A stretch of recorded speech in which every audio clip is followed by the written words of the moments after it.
I'm going to start this episode by playing you some data. This is how big my hands are. That's 6.8 inches measured from my wrist to the top of my middle finger. And this is the size of the average female hand. Sounds pretty similar, doesn't it? That's because the average female hand size is also 6.8 inches. Now, let's hear what the average man's hand sounds like. That's a bit of a bigger interval.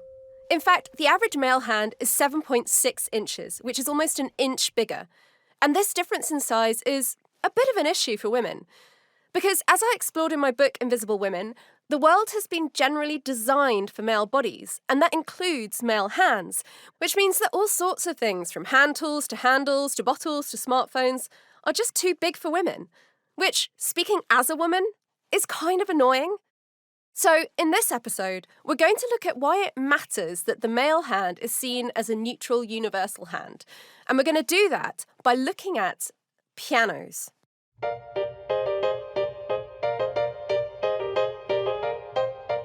First, let me give you some context. If we look at piano students, girls outnumber boys. Women are also more likely to become piano teachers than men. But when it comes to professional concert pianists, men dominate. Major performing and recording artists over the last 100 years have overwhelmingly been male. Men are overrepresented in pretty much any list of best contemporary pianists you care to look at. Men have made up around 80% of prize winners in international piano competitions over the past 50 years. In 2010, Juliana Avdiva made headlines when she became the first woman to win the International Frédéric Chopin competition in 45 years. 2 women have won the prestigious Leeds competition in its 59 years, and just 1 has won the International Tchaikovsky competition. So, what's going on here? Are female pianists just not as good as male pianists? Are judges prejudiced against female pianists? Or what if pianos are just too big for the average woman's hand? I'm Criado Perez, and this is Visible Women, my weekly podcast from Tortoise, investigating how we finally fix a world designed for men. This week, we're investigating how a keyboard that is too large for 87% of women's hands came to be the standard piano size, and we're finding out what we can do about it.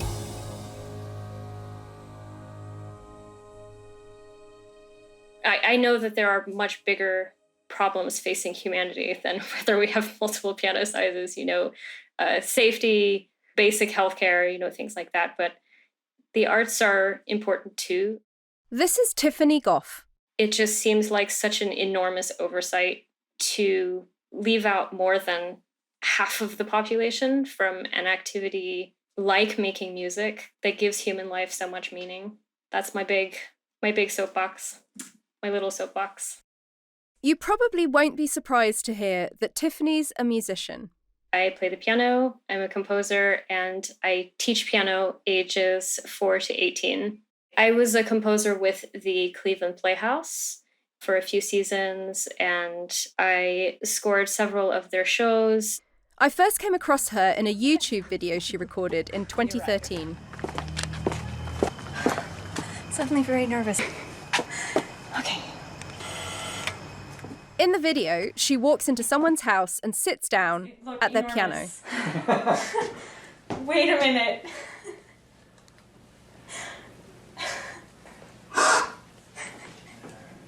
Tiffany is crying because she's about to turn 25, and this is the first time she's sat down at a keyboard that actually fits her hands. Just seeing what it looks like. Never mind playing it. She started playing piano when she was just a baby. We had a piano in the house, and it was apparently my favorite toy. My parents couldn't get me away from it. My mother had apparently gotten real tired of holding me at the piano. I wanted to be there a solid hour every day, even as a baby. I just loved the sound, My father's solution was to bring a high chair home that they could just, plop me in and leave me there and go do their thing for about an hour. Come back when I was done. Her obsession with the piano continued as she got older. But as she improved and began to play more ambitious pieces, Tiffany started running into difficulties. Yeah, so I remember a lot of frustration, honestly, and it was in part due to the fact that I was developing musically a lot faster than I was developing as a pianist. Tiffany was coming up against the limits of her hands. I can reach some ninths. So when we talk about someone having small hands, a pianist having small hands, generally we're talking about small hands for a pianist. So this would be pretty much a minimum of a tenth. For someone who plays at a high level, I can reach some ninths. A study from 2015 found that the average female pianist's hand span, that's the measurement between your thumb and fifth finger, is 7.9 inches, while the average male hand span is 8.9 inches.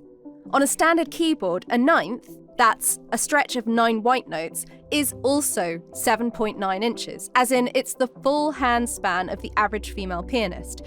A tenth is 8.8 inches.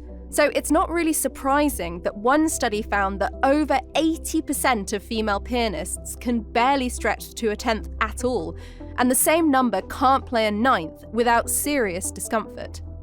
By the way, some people call digital pianos keyboards, but when I say keyboard, what I'm referring to is the black and white keys on any piano, digital or otherwise. Like many pianists with female-sized hands, Tiffany has found ways around the mismatch between the size of her hands and the size of the keyboard.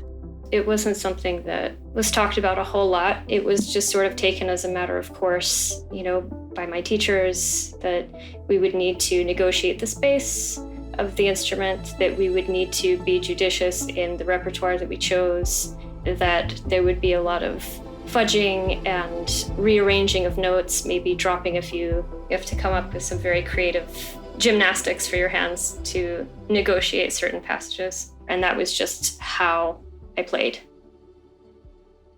It was while Tiffany was studying at the Cleveland Institute of Music that she first heard about pianos with differently sized keyboards. I knew that there were a couple of concert pianists who had pianos custom built with narrow keys, and I had vaguely heard of this company, Steinbuehler, in the US that was manufacturing keyboards.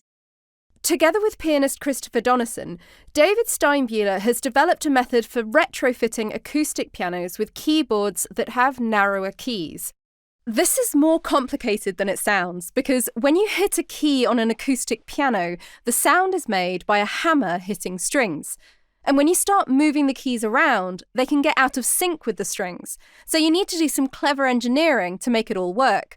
This isn't an issue in digital keyboards because the sound is produced, digitally. There are no hammers to hit. An octave on a standard keyboard, so that's a stretch of 8 white notes, is 6.5 inches. Steinbuehler can retrofit keyboards that range from a 6-inch octave all the way down to a 4-inch octave developed for children. I think I only made the decision to go visit after having trouble with a couple of performances. I was just struggling a little bit and starting to suspect that maybe a different instrument would resolve a lot of my issues. So Tiffany decided to drive from Cleveland, Ohio, to a town called Titusville in the next state over. It's a little town in Pennsylvania. It was a nice little road trip, and I went to David's home, David Steinbuehler, to play his piano. He has a gorgeous grand piano with multiple size keyboards, and he picked the one correctly. He correctly picked the size that he thought I would like. As soon as she put her hands on the keyboard, Tiffany felt different. Oh, geez. My hands look enormous. I think the reason why I got so emotional just looking at my hands on the keys for the first time was seeing the disparity between what my hands looked like on the keys in my head. And, the way they look in my head is the way everyone else's hands look on the keyboard, very natural and no tension, versus what I was seeing on the big pianos. And when I played David's piano for the first time, that disparity just kind of dissolved. And how did that feel, seeing that disparity dissolve? Yeah, it was completely overwhelming. I don't have another word for it. It was a very important moment in my life. So did you play a piece or two or three? Did you play some pieces? Or 7, where I sat there the entire day. I got a motel and came back the next day. Oh, wow. Yeah. I'm getting this instrument the second I saw it. I didn't even touch it yet. I knew that this was going to be my instrument. It took her a couple of years to actually get hold of one, though. At the moment, these keyboards still have to be made by hand, so they don't come cheap, and there's a long wait time. But then Tiffany had a stroke of luck. I had graduated, but I was still hanging around the Institute, and David Steinbuehler had this program, I think still does, where he loans out upright pianos to universities, to conservatories, to programs, so that they can try it out for maybe a semester or 6 months or something like that. And there happened to be one in one of the larger practice rooms in the basement of the Institute, and it happened to be my size. And I just, the moment I found out it was there, I called David and said, hey, listen, instead of waiting a couple years for this piano to be custom built, can I just buy this one? It's right here. And he said yes. Thank you, David, if you're listening.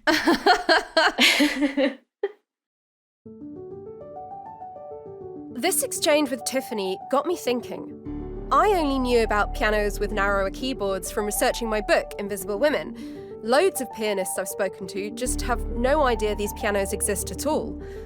This conservatoire loan programme seemed to be a brilliant solution, addressing both the accessibility and the awareness issue at a single stroke.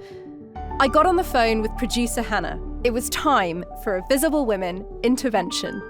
I did think it was really interesting that Tiffany said that the DS Foundation was loaning these pianos to conservatoires. Like, it seems like quite a nice thing to do to make sure that these pianos are getting out in the world. Yeah, and I think also, a really useful way of kind of spreading the word. So I think it'd be really interesting to find out, do any British conservatoires have any of these pianos? And if they don't, would they accept a loan? Would they be kind enough to accept? And if they don't want one, why not? Who would say no to a free piano? I wouldn't say no to a free piano. If it's free and they just have to pay for shipping, then they might as well try it. Right, there doesn't seem to be a downside here to me. Yeah, and a keyboard that might make them better musicians. Isn't that what conservatoires are for? Right, exactly, Hannah, exactly. So I know there's Trinity and Guildhall and a few in London. Yeah, so I think there's also the Royal Northern College of Music, and there's one in Wales. I really hope the conservatoires will be up for this, because Tiffany's experience suggests that it's well worth trying to solve this problem. There are a lot of benefits to playing these instruments, physical and mental, but also musical. The travel distance between the keys is smaller. That means that you can play faster. There's less wasted movement, so less fatigue, greater stamina, decrease in the potential for pain, decrease in the potential for injury. The small keys have meant that I can learn quickly. I'm not constantly being derailed by errors. Sight reading happens very smoothly. I can, memorize music in a fraction of the time. This is how music should be done, and is done by people with large hands. There shouldn't be a whole bunch of roadblocks in your way. The big thing for me, besides the mental thing, is the musical thing.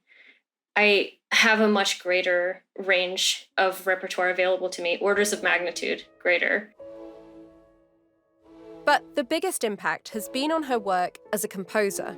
As a musician, musicians make a lot of music in our heads all day, sometimes all night too. And an instrument is supposed to be a very natural extension of that mental process. And having an instrument that causes problems instead of relieving them is just bananas. So it's been a really big deal to be able to think the music and have it just happen, as opposed to having to reserve a big chunk of that thought for the actual instrument.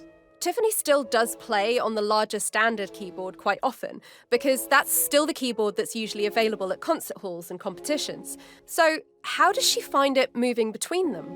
You know, pianists who haven't tried the smaller size keyboard always raise whenever I mention the idea of smaller keyboards to them is, but what about when you go to a concert hall that's got a standard size keyboard? If you've been playing on a small size keyboard, isn't that an issue? And I just wondered what your experience has been. Yeah, it's a very logical concern. But what actually ends up happening is the smaller keyboard will teach your hands how to play in a healthy way. It'll help you learn the piece more quickly and more effectively. It's really not an issue to scale up. So you'll have a better performance. That's been my experience, is that I have better performances after I've studied music on my smaller piano at home. To illustrate how easy it is to adjust, Tiffany tells me about the time she went to the Dallas International Piano Festival, which is the only international competition to offer a choice of keyboard sizes. And that year, there was a pianist who actually was playing one size smaller for the first time. And she described it as just playing the piano, but with no tension. And she tried it for the first time the day before and ended up taking home a prize. It seems pretty clear to me that the piano world's insistence on having a single size of keyboard to cater to the entire spectrum of human hands is kind of ludicrous, especially since there is a proven alternative. So while we were waiting to see if the UK's major conservatoires would be magnanimous enough to accept a free piano, Hannah decided to go direct to the source. So I'm just in the Yamaha piano store in Soho, and you can probably hear a guy tuning something up in the background. I just asked them if they ever sell any pianos with narrower keys. I spoke to the guy who's doing the tuning and someone who's on the sales team, and they were both kind of like, no, what's that? Which I thought was really interesting. It really seems like it's not a commonly known about thing, even amongst, piano professionals. So how did we end up here, with seemingly enormous-handed men the only ones truly being catered for? When did the piano first evolve? Do we know when the first piano was made? Yes, it's really at the end of the 17th century, which is, although the dates which everybody would give you is 1709, which is a little bit later. But that's when the description of it was saying, but obviously it was made earlier. This is Dr. Geoffrey Govier. I am a professor of the forte piano at the Royal College of Music, and I play the forte piano. And what the forte piano is really any version of the piano that exists from its origins up until the modern piano. Forte piano literally means loud, soft in Italian. And the significance of it was that you could play loudly and quietly just by the difference in the touch that you applied to the keyboard, unlike a harpsichord where you'd have to engage various registers in order to be able to get more volume. This ability to easily move from loud to quiet became really important towards the end of the 18th century. Because that's the point when music has this move towards the classical period, which contrasts loud and quiet sections within the same movement. And therefore the need to be able to move from loud to quiet becomes much more essential. Geoffrey explains that when forte pianos first emerged, the keyboards were not at all standardised. They were incredibly variable, so the notion of having one exactly the same as everybody else's would be completely ridiculous. I mean, it would just be absurd. But of course, nowadays, that is very much not the case. And did keyboard sizes vary? They varied in many ways, actually, yes. They varied in terms of the stretch, which is, of course, the major issue for people playing the modern piano today. But also, the bit of the white note in front of the black notes, you know what I mean? It was quite a bit shorter, actually, a lot of the time. So that's one thing. The other thing is the notes were rounded on the side, so sliding up in between them was much easier, certainly in the 18th century. But much more significantly in terms of the stretch is that the black notes, or the equivalent of the black notes, were much lower. And so it's easier to be able to stretch without pushing them down. And so I find that there are stretches that I can do on an early 19th century piano that I can't do on the steinway. I've got relatively big hands, but even so, because the black notes get in the way, you sort of push other things down at the same time. Because of this, Geoffrey says he's very used to moving between different sized keyboards, as indeed the composers of the time, like Mozart and Beethoven, would have been. So you're switching between the two. Do you have any difficulty with that when you're playing pieces? Do you find your fingers are in the wrong place or anything? Well, actually, funny enough, that's the one thing that is not a problem, actually. I mean, because the instruments historically were very variable in terms of the keyboard size, altering to the keyboard size is not a problem because you just are used to it just adjusting to whatever the instrument size is. What we now think of as the piano, the standard modern piano, started to emerge around the mid to late 1800s. And it becomes completely recognisable as being a modern piano from the late 1860s. Right. Well, I mean, certainly by 1880, then the instrument becomes very much more regular. I mean, certainly in terms of the keyboard size, it's much, much more regular. And it's quite big. But why? Why did the keyboard become so big? I asked Patricia to look into it. I've not ever investigated pianos before, but I'll see what I can do. I'll let you know what she found later. I also asked Hannah how she was getting on with her conservatoire mission. Hello, so I have tried Royal Academy, Trinity, Guildhall, Royal Northern College of Music, Royal Birmingham Conservatoire, Royal Conservatoire of Scotland, Royal Welsh College of Music and Drama, and Leeds Conservatoire. Most of them didn't pick up, but a couple did and seemed fairly interested, maybe. So I'm going to send them an email and kind of follow up. Third floor. While we waited for the conservatoires to get back to her, Hannah and I went on a real-life quest. So I'm very intrigued. I wonder if I will particularly notice a difference. In the UK, pianos with narrower keyboards are pretty rare. There's only one person who's making them here, a guy called Clive Pinkham, and he's retiring soon. We could only find 2 in London. But luckily, the owner of one of them very kindly allowed 2 strange women to turn up at his house and play his pianos. My name is Miguel de Blas, originally from Spain, from Madrid. I'm a chemist by training and I work in the pharmaceutical industry. But I'm also a piano player. I'm a pianist, amateur pianist. I'm very Miguel tells us that when he was younger, he dreamed of being a professional musician. He studied at a conservatoire in his late teens. One of the limitations I always had in the conservatoire when I was learning the piano was that I saw that the big repertoire, like the Schumann and especially Liszt and Rachmaninoff, were very stretchy, and I could never I could reach, but I felt the tension all the time. This is because Miguel, like Tiffany, and like 25% of men and about 87% of women, has what are considered small hands for a pianist. Yeah, about 20. See? Yeah. Oh, they're still my hand span is about the same as yours. By the way, my hand span is 7 inches from thumb to 5th finger, which is almost an inch smaller than the average, even for a female pianist. According to a 2015 study, this makes my hand too small to play even an octave comfortably. Miguel was 7 years into his 10-year degree at the conservatoire when he finally gave up on his dream of becoming a professional pianist. And actually, one of the things that stopped me from keeping trying was my handspan, because I noticed that, yes, I could play Mozart, I could play Bach, I could play early Beethoven, but when it came to late romantic repertoire, Liszt and Rachmaninoff, for example, I was very limited. It was a physical limitation. Yeah. How does that make you feel? I mean, that would make me feel really angry. I was very angry. I was very angry. In fact, Miguel was so angry that he simply stopped playing the piano altogether for 25 years. But a few years ago, he decided to pick it up again, just for fun. And he found himself wondering, don't they make smaller keyboards? Something that you might expect with, this day and age of everything being ergonomic and adapted. A bit of research led him, like Tiffany, to David Steinbuehler. And then I tried to get a piano retrofitted, but it was very, very expensive. So I was about to give up. And then there was a lady. Miguel came across someone who already had a keyboard retrofitted and could no longer use it. So he bought it off her. And now he's going to show it to us.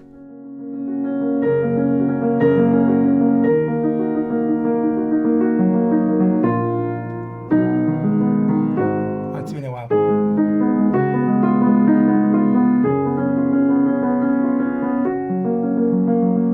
So you see, you can have the chord inside your hand, whereas when you play on the standard one... Miguel swivels round to try the same piece on the standard keyboard.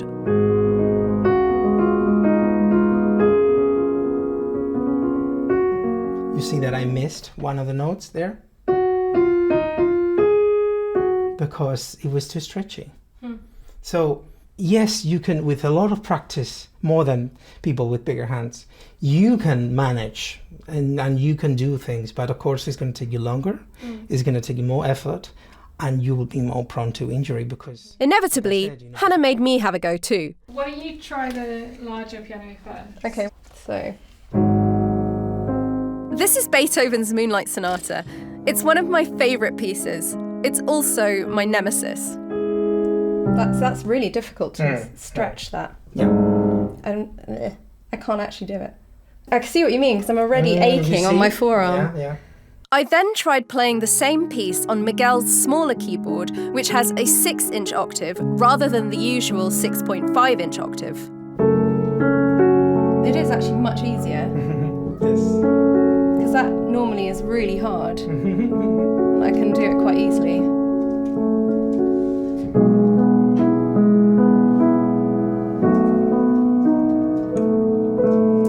Oh my god! So that was the chord that I was just really struggling with, and I can play it. It's still a stretch, but I can play it like pretty easily. Sorry.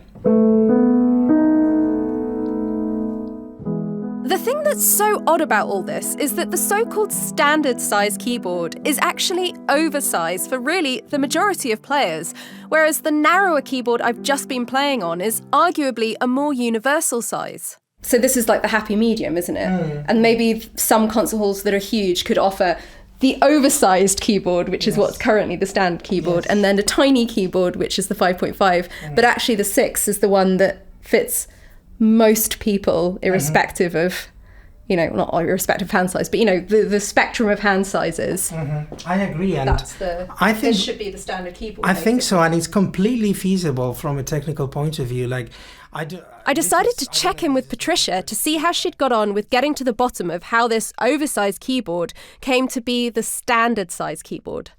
So, from what I understand, 1700s, pianos had quite small keys. Yeah. Because they were sort of carried over from organs and clavichords. And then in the mid to late 19th century, pianos did get bigger. I've written down 5 different theories for why that happened, and some of them overlap. One is the development of a new kind of way of making the sound, which was cross-stringing. That takes up more space within the piano, so they got a bit bigger, and you need bigger keys in order to accommodate that.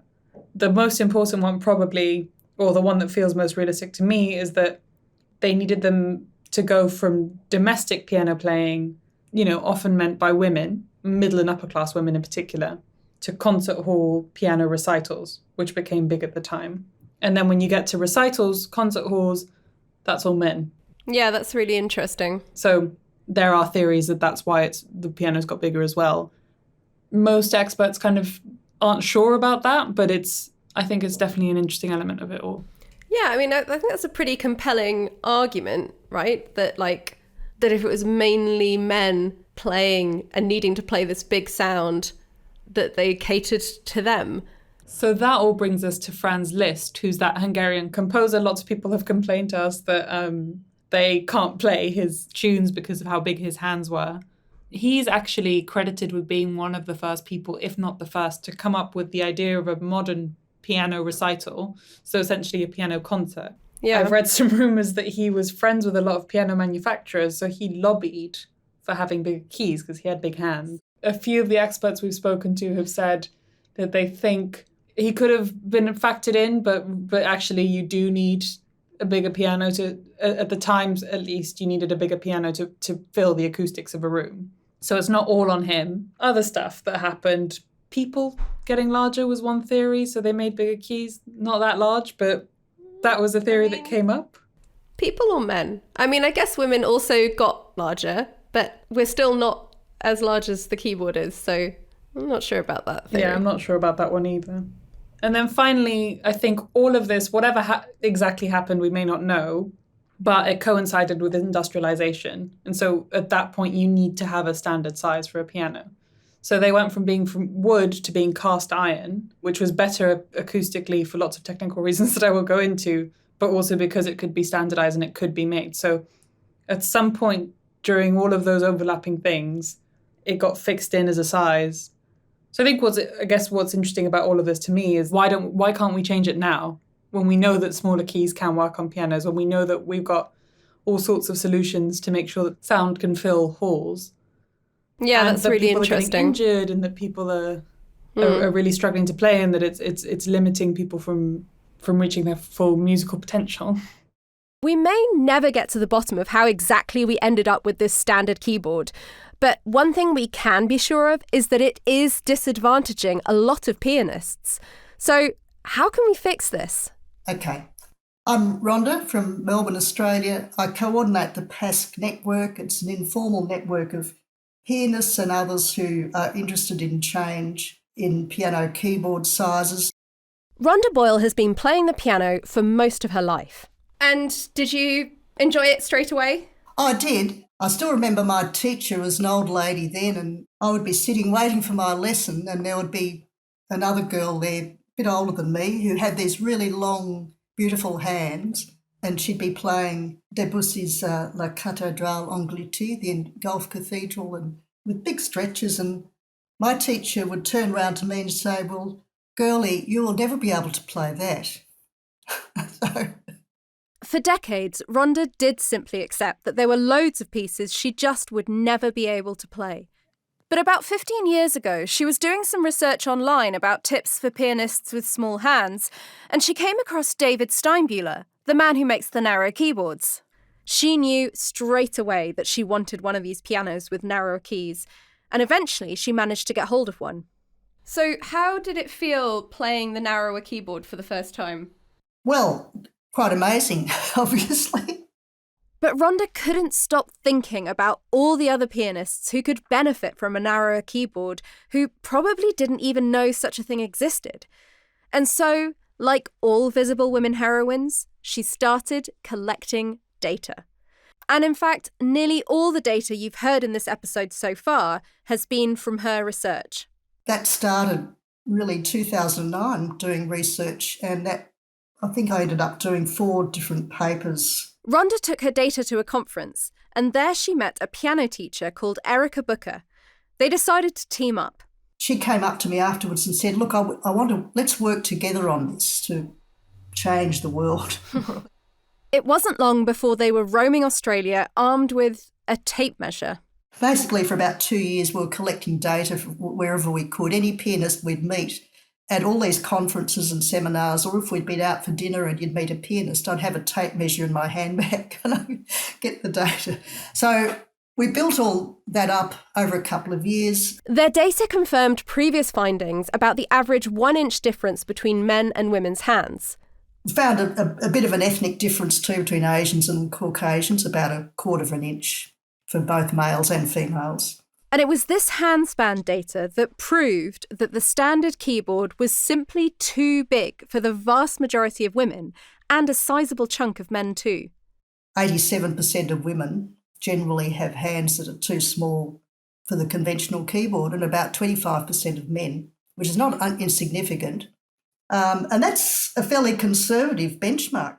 A few years later, Rhonda's data collection exercise had grown into a full-on campaign.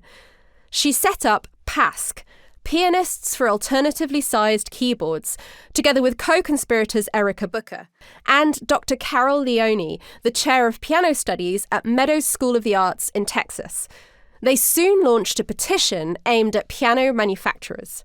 The long-term goal is for manufacturers in general of acoustic and digital to provide a choice keyboard size in new pianos or keyboards. But it's fair to say things haven't really been going that well. A lot of us have had many discussions with manufacturers. Generally, they would be aware of the movement. They're generally not inclined to do anything at this stage.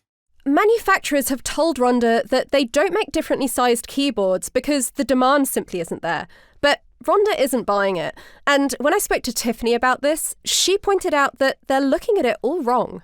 There is a sort of accepted culture in classical piano, and I did experience this from a very young age, asking, is this person's hand too small to play the piano? Should we be discouraging this person from pursuing music at a professional or just a very high level. And it's absolutely the wrong question. The instrument is a tool. Instrument is a synonym for tool. So the question we should be asking is this piano too big for this individual? And if the answer is yes, then that individual should absolutely have an instrument of a suitable size. And you see this in other instruments. A violin will go all the way down to 1/16th size for the itty-bitty violinists who are just starting out, and their instruments will scale up as they grow so that they learn to play in a healthy, ergonomic way. Fun fact, a recent survey of university piano students found that 75% wished they had larger hands. It's a bit of a catch-22. Manufacturers say they don't want to make pianos with narrow keyboards because there's no demand. But as Jeffrey, our Royal College professor, points out, the problem is it would be very popular once it was popular. Yeah. And actually, I think if it was popular and it was regularly available, I think it would be almost 50-50 as to what people played. But the problem is that it's not there. To get it there, someone is going to have to be brave and take the first step. This is something Rhonda is now trying to make happen in her role as one of the directors of the DS Standard Foundation, which is the organisation that loans out the keyboards to conservatoires in the US. Unfortunately, she encountered a problem. It turns out that getting people to accept a free piano is not as easy as you might think.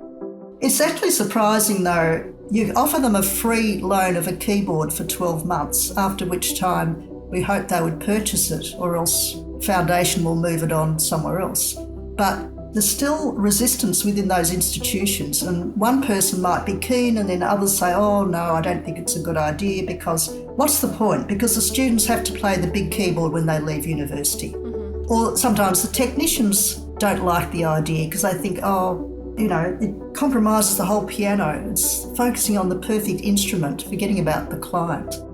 Tiffany thinks we have an attitude problem. It's a culture that's steeped very heavily in tradition, and there's this sort of stigma, I suppose, this idea of a practice harder culture. Just if you're struggling with something, you just need to go practice. And it is often true. A lot of repertoire for piano is very demanding, both technically and musically.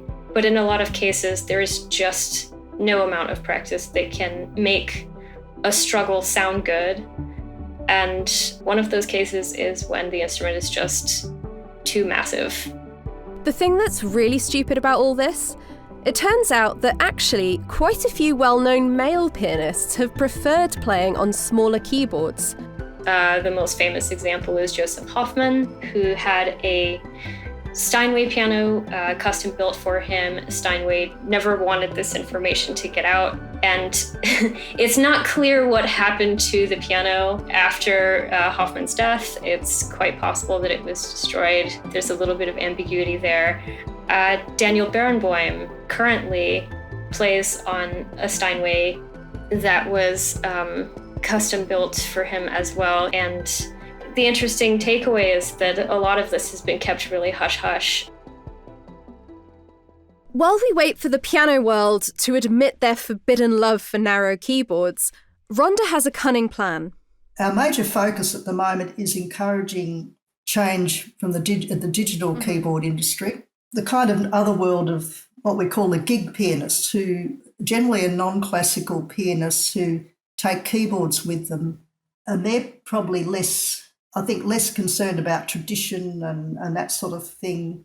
Do you feel optimistic? Do you feel that things are progressing? Have you got momentum, or is it still a really uphill struggle? Overall, I think there is momentum, and things can just change suddenly, but I can't predict how long it'll take. But you only need one fairly big company to get involved, and then that will kind of change everything, I think. I just hope I see some, more concrete change in my lifetime, basically. And finally, how did Hannah get on? Is there a piano with small keys currently winging its way to one of the UK's top music conservatoires? So I got in touch with quite a few of the major conservatoires in the UK, spoke to a few of them on the phone, spoke to a few over email, And the ones that did reply, the Royal Conservatoire of Scotland wasn't sure about swapping between the keyboard sizes. The Royal Welsh College of Music says, oh no, our students have to give performances on full-size concert instruments. It would be of limited value, they said, within the department for anyone to spend time practicing on an instrument with smaller keys. The Royal College of Music, where Geoffrey works, said, thanks for the offer. It's not a viable option for us. And so I emailed back and said, why? But they didn't reply. And then the most disappointing one, I think, was the Royal Northern College of Music, who I sort of exchanged a couple of emails with, thought they were interested. And then the person I was emailing said, oh, the whole premise is, in my opinion, both impractical for us and deeply flawed, which I found really disappointing because we've spoken to all of these pianists who have told us how brilliant it is, how good it makes them feel about playing piano, how good it is in terms of not getting injuries and of being able to play a larger repertoire, and just how it makes them better musicians. And here are all these conservatoires just saying, oh, no, not interested in this. And, you know, I wonder if, like Tiffany said, it's a stigma thing, it's a tradition thing. So that's a grand total of 0 UK conservatoires taking up the offer of a free piano. So far, anyway. I am going to send a link to this episode to all of the conservatoires so that they can all hear first-hand testimony of how good these pianos with narrow keyboards are. And I think after they listen to that, they will probably all be clamouring for free pianos. So, yeah, I can't wait for that.